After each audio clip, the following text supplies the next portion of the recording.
ரன்யா இன்னைக்கு என்ன மாமம்? இன்னைக்கு என்ன மாமம் பார்க்கலாமா? இன்னைக்கு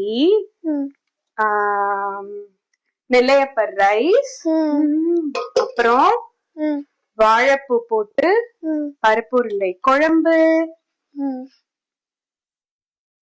அப்புறம் நம்ம தோட்டத்துல தண்டு கீரை போட்டிருக்கோம்ல அந்த கீரை மசியல், அப்புறம் பூண்டு ரசம்,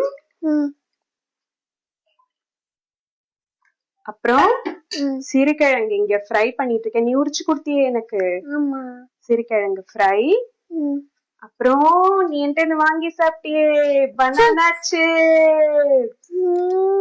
அப்புறம் தயிர். தயிருக்கு அப்புறம் லாஸ்டா என்ன சாப்பிடுவோம்? கசாயம். கசாயமா? பாயசம். இதெல்லாம் யாருக்காக பண்ணிருக்கோம்? கெஸ்ட்காக இல்லையா? அப்படியே நம்மளுக்கும் தான். பாய்மா. பாய்.